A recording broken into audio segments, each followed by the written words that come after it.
حضور کریم صلی اللہ تعالی علیہ وسلم کی تشریف آوری کے 12 ربیع الاول کے دن جناب ابو بکر صدیق رضی اللہ تعالیٰ عنہ کی زندگی میں خلافت میں 2 مرتبہ 12 ربیع الاول آیا، جلوس نہیں، جشن نہیں۔ فاروق اعظم رضی اللہ تعالیٰ عنہ کی خلافت کے دور میں 12 مرتبہ 12 ربیع الاول کی تاریخ آئی، مدینے کی گلیوں میں کوئی جلوس نہیں۔ حضرت عثمان ذی النورین رضی اللہ تعالیٰ عنہ کی خلافت کے دور میں 12 سال تک 12 دفعہ ربیع الاول آیا، مدینے کی گلیوں میں کوئی جشن جلوس نہیں۔ حضرت علی رضی اللہ تعالیٰ عنہ کی خلافت کے دور میں 5 مرتبہ 12 ربیع الاول آیا، کوئی دور نہیں، کوئی جلوس نہیں، کوئی جشن نہیں۔ سیدنا امیر معاویہ رضی اللہ تعالیٰ عنہ کی خلافت کے دور میں 12 ربیع الاول 19 مرتبہ آیا، مگر کوئی جلوس نہیں۔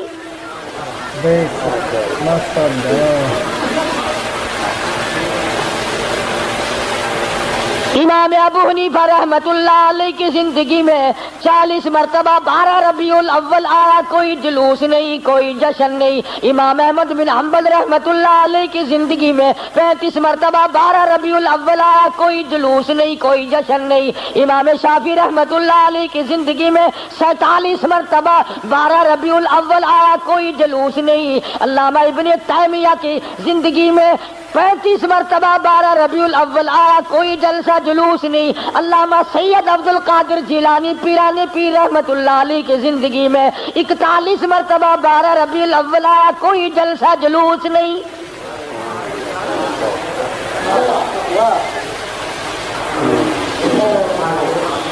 سلطان عالمگیر رحمت اللہ علیہ ہندوستان کا بادشاہ ہے، اتنا بڑا متقی پرہیزگار ہے، ساری زندگی میں ایک رات بھی تہجد کی قضا نہیں ہوئی، مگر 12 ربیع الاول کا جلوس دلی کے بازار نے دیکھا نہیں، چاندنی چوک میں سے کبھی گزرا نہیں، خواجہ شمس الدین التمش کی زندگی میں نہیں گزرا، سلطان عالمگیر کی زندگی میں نہیں نکلا، ناصر الدین محمود کی زندگی میں نہیں نکلا، غیاث الدین بلبند کی زندگی میں جلوس نہیں نکلا۔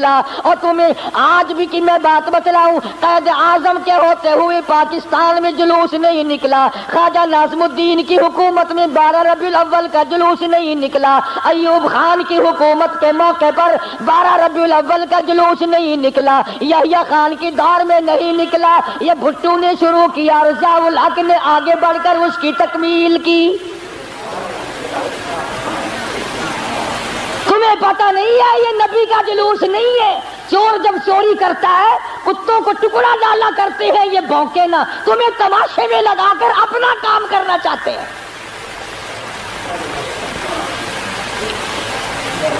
تم جتنے ایمانداری سے مسجد میں بیٹھے ہو، خانے خدا میں بیٹھے ہو، قبلہ رخ منہ کیے بیٹھے ہو، باوضو بیٹھے ہو، ایمانداری، اور جلوس نبی کا اور گانے کنجریوں کے،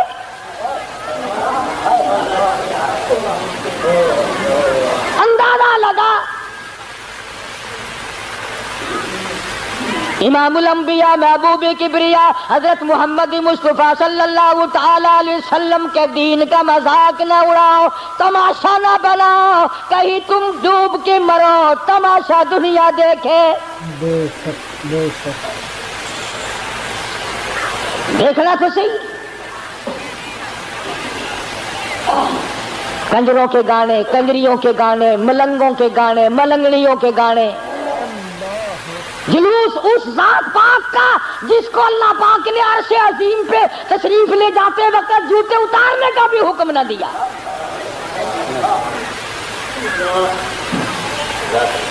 اس نبی کا جلوس، تم درود پاک پڑھو، تم قرآن پاک کی تلاوت کرو، تم اللہ اللہ کرتے چلو، تم استغفار کرتے چلو، اصل میں تم جان کے نہیں کرتے۔ اگر تم یوں کرو گے تو پھر یہ للے تڑلے تمہارے قریب آئیں گے کیسے؟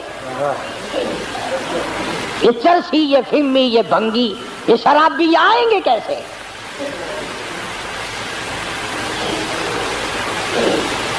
نت نئے پروگرام ہے، نت نئی دنیا ہے، حضرت انس رضی اللہ تعالیٰ عنہ فرماتے ہیں میں مدنی کریم صلی اللہ علیہ وسلم کے ساتھ ساتھ چل رہا تھا، بنسری کی کانوں میں آواز آئی، حضور کریم صلی اللہ علیہ وسلم نے رحمت والے ہاتھوں کی پیاری پیاری انگلیاں اپنے کانوں میں ڈال لی، دور تک تو تشریف لے گئے۔ اس کے بعد فرمایا اے انس وہ منحوس آواز کیا اب بھی آ رہی ہے؟ حضرت انس کہتے ہیں کہ 3 مرتبہ حضور کریم صلی اللہ علیہ وسلم نے مجھ سے پوچھا، یعنی انگلی نکال کر یوں سن کے بھی تو نہیں دیکھا کہ آ رہی ہے کہ نہیں۔ صحابی سے پوچھا، صحابی کہتا ہے جب میں دور ہم چلے گئے میں نے عرض کیا یا رسول اللہ اب نہیں آتی، آپ نے انگلیاں نکال لی اور فرمایا انس میری قوم میری امت جب گانے بجانے میں مستغرق ہو جائے گی خدا کی زمین پھٹ کر پھر لوگوں کو نگل جایا کرے گی۔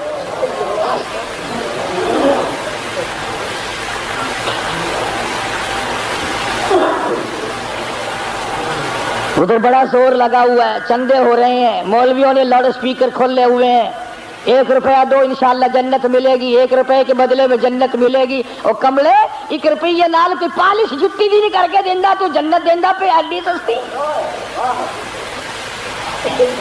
گنڈا دا پا دیکھو کی آٹے دا کی ہے لکڑ دا کی ہے تو جنت ایڈی سستی۔ مولوی صاحب جدو جاؤ گے تو پتہ چلے گا جنت دی قیمت دا۔ تجھے کیا معلوم ہے جنت کتنی قیمتی ہے؟ جا بلال سے پوچھ کے آج اس کا چمڑا ادھیڑ دیا گیا۔ احمد بن حنبل نے 2 برس تک اس اللہ کے قرآن کی وجہ سے درے کھائے، پوچھ کے آج جنت کی کیا قیمت ہے۔ ابو حنیفہ کا جنازہ جیل سے نکلا، پوچھ کے آج جنت کی کیا قیمت ہے۔ علامہ ابن تیمیہ کو کوڑے پڑے، سعید ابن مسیب کو ذبح کر دیا گیا، اور ہر تحریک میں ہر اللہ والے نے قربانی دے کر جنت کو حاصل کیا ہے، تو 1 روپے میں جنت بیچ رہا۔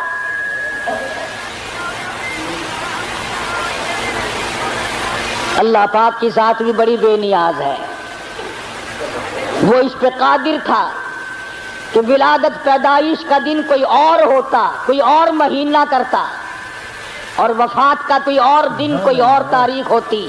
اللہ اکبر اللہ اکبر۔ اس بے نیاز کی بے نیازی تو دیکھو کہ پیدائش کا دن بھی وہی اور مہینہ وہی اور وفات کا بھی وہی۔ عموماً دنیا میں ایسا نہیں ہوتا کہ جس دن پیدا ہو اسی دن مرے آدمی، بڑا مشکل ہوتا ہے، مگر مدنی کریم صلی اللہ تعالی علیہ وسلم کی ولادت پیدائش بھی 12 ربیع الاول کو اور وفات شریف بھی 12 ربیع الاول کو۔ اللہ پاک جانتا تھا مسلمان تماشا بنائیں گے، جشن بنائیں گے، جلوس نکالا کریں گے، اس لیے فرمایا اگر نبی کی آمد کی خوشی منائیں گے تو وفات کا غم سامنے آ جائے گا، اگر وفات کا غم ان کو نڈال کرے گا، ان کو تباہ کرے گا تو آمد کی خوشی سامنے آ جائے گی۔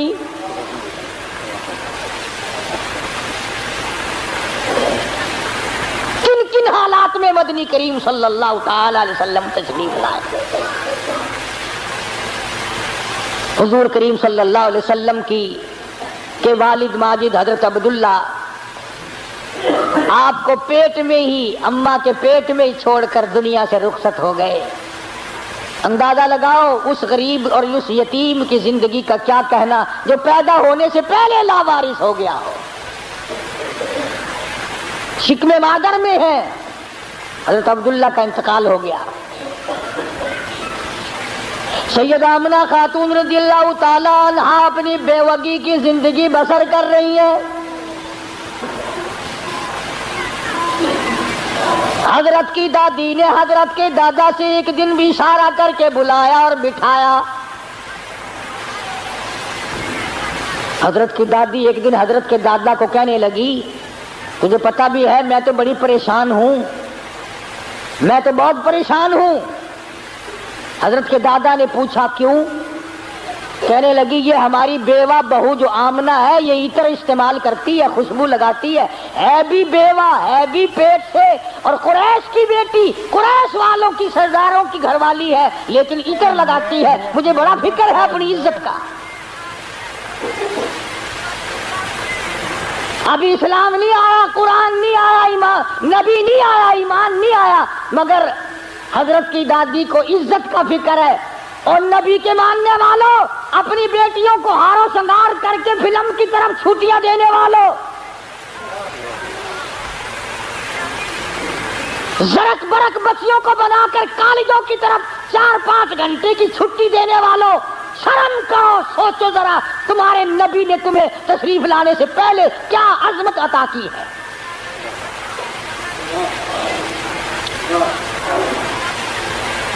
حضرت کی دادی کہنے لگی میں تو بڑی پریشان ہوں، حیران ہوں، کیا کروں؟ حضرت کی دادی نے جواب دیا تو پوچھ لیتی، تو نے کیوں نہ پوچھ لیا؟ اللہ اکبر۔